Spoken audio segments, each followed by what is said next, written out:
फातिमा शेख अमर रहे, माता सावित्रीबाई फुले अमर रहे, माता सावित्रीबाई फुले अमर रहे, महामना ज्योतिबा फुले अमर रहे, बाबा साहब डॉक्टर भीमराव अम्बेडकर अमर रहे, भारत का संविधान जिंदाबाद। हमारे पुरखों से उस्मान शेख जो ज्योतिबा फुले के मित्र थे, उन्होंने कहा मित्र यह भी घर है, पिताजी भले गुस्सा में निकाल दिया, उनकी मजबूरी है, उनको समाज ने बहुत प्रेशराइज किया है, तो आप मेरे घर में रहो। ज्योतिबा फुले ने कहा मित्र शिक्षा के लिए ही तो घर से निकाला है, और कहीं आपके घर में जाए और आपको भी हमें शिक्षा कारण से आपके यहाँ से बेइज्जती सहना पड़े तो कैसे होगा। बोला कोई बात नहीं, आप यहाँ रहिए। तो उन्होंने कहा मेरी एक शर्त है कि इस घर की भी कोई एक महिला पढ़े। उन्होंने कहा तुम्हारी बहन फातिमा शेख यहाँ मौजूद है, ऐसे पढ़ाओ और अपने इस मुहिम में लेकर आगे चलो।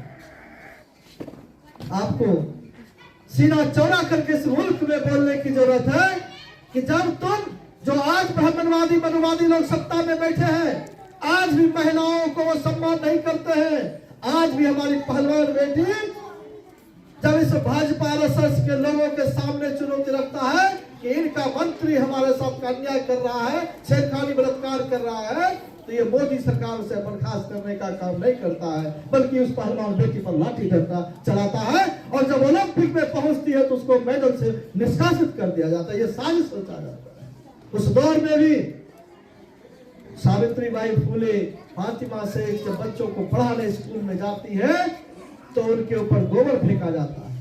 वही गोबर जो आज गोबर वाले लोग ये गोबर को मूत्र को खाने और पीने के लिए कहते हैं, दूध को नदी में बहाने के लिए कहते हैं, और उस समय ये गोबर हमारी माँ फातिमा शेख और सावित्रीबाई फुले के ऊपर उछालने का काम,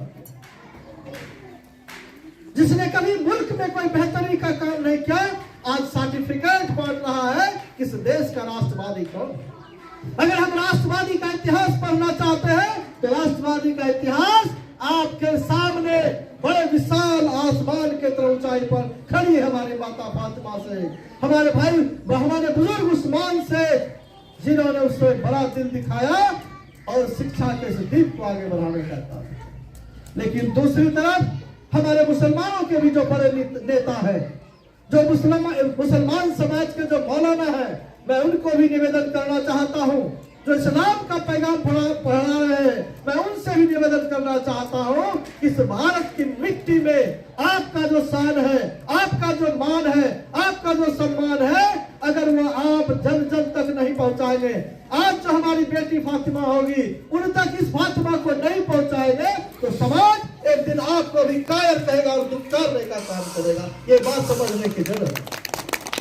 मैं तमाम जो मुस्लिम समाज की राजनीति करने वाले नेता है, मैं उनसे भी कहना चाहता हूं, आप तो बहुत पढ़े लिखे हैं, आज थोड़ी इस्लाम को मानने वाले डॉक्टर नहीं है, इंजीनियर नहीं है, इस मुल्क का राष्ट्रपति रहने वाले एपीजे अब्दुल कलाम है, तमाम तरह के वैज्ञानिक है, बैंक के अफसर है, शिक्षक है। उनके लिए जरूरत है कि माता फातिमा शेख को जाने, सावित्रीबाई फुले को जाने, शिक्षा के सलक को जाने, और अगर आप जानेंगे तो आज जो कुछ फिरका प्रस्त लोग सत्ता शासन में है, आज जो हिंदू मुसलमान के नाम पे लड़ाना चाहते हैं, आज जो जाति के नाम पे बांटना चाहते हैं, उसे आंख में आंख मिलाकर उनको जवाब देने की जरूरत है कि जब भारत पाकिस्तान की बंटवारा की बात कर रहे थे तो हमारे सामने देख लीजिए तस्वीर लगी हुई है, तमाम महापुरुष हैं जिन्होंने देश के बंटवारे के खिलाफ भी सोचने का काम किया।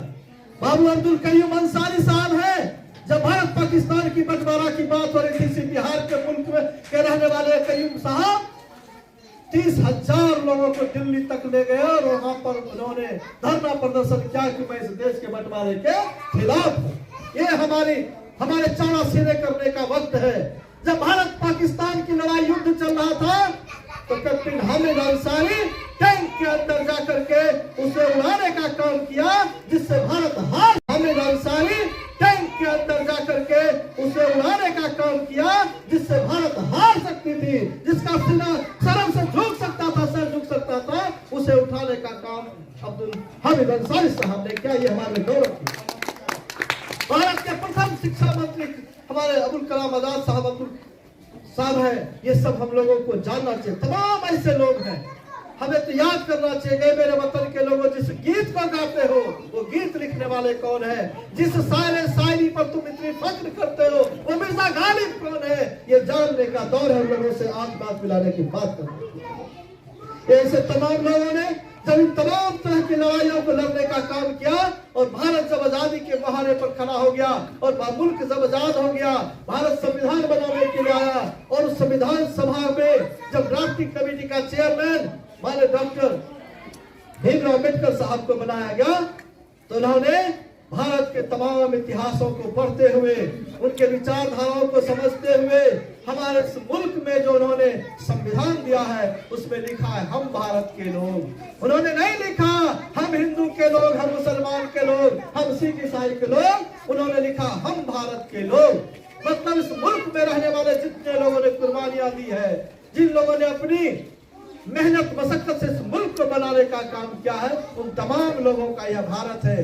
और संविधान ने कहा कि इस मुल्क के अंदर कौन क्या खाएगा, वो कौन सा कैसा कपड़ा पहनेगा, किसकी इबादत करेगा, किसकी इबादत नहीं करेगा, इन तमाम लोगों को हक अधिकार दिया कि उसको अपने दायरे में उनका रह करके उनका मान सम्मान है और कोई किसी पर हस्तक्षेप नहीं कर सकता। आज हुक्मरान कुछ इसी संविधान के कारण आप मंच पे आ गए हैं, आप सरकार में आ गए हैं और आपके जो कुनवे हैं, इस देश के जो प्रधानमंत्री पद पर रहने वाले लोग हैं, उनके तमाम लोग मां बहन लगा करके गाली देते।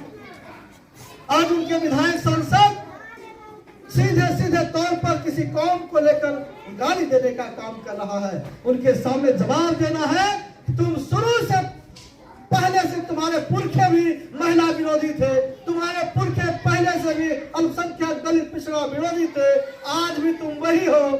तुमने कोई इतिहास रचने का काम नहीं किया। इतिहास रचने का काम किया है तो वो माता फातिमा से सावित्रीबाई फुले, सगुनाबाई, ज्योतिबा फुले, सावित्रीबाई फुले, ये तमाम हमारे महापुरुष है। गौतम बुद्ध है, कबीर है, नानक है, संत रविदास है, हमारे लिए शेख जुनैद है, शेख फरीद है। हम लोगों को पढ़ना चाहिए। हमारे सामने भगत सिंह है, हमको इनको जानना चाहिए। बाबा साहब अम्बेडकर इनको जानना चाहिए। कर्पूरी ठाकुर है, इनको जानना चाहिए। ये तमाम हमारे महापुरुष हैं। भारत के पहले शहीद तिलका मांझी जो 11 फरवरी को उनकी जयंती है, 11 फरवरी 1950 को जन्म हुआ और 1785 में उनकी शहादत हुई। भारत के पहले लड़ाका, पहले शहादत देने वाले लोग हैं और हम उसी मुल्क से हैं, उसी मिट्टी से हैं, इसी भागलपुर की धरती से हैं। इसलिए भागलपुर की धरती में माता फातिमा सैयद को पिछले 3 वर्षों से हम गांव में अलग अलग जगह जा करके ये बनाने का काम करते हैं। इस बार इस कारवां को यहाँ लाने में हमारे मित्र साथी पंकज सिंह कुशवाहा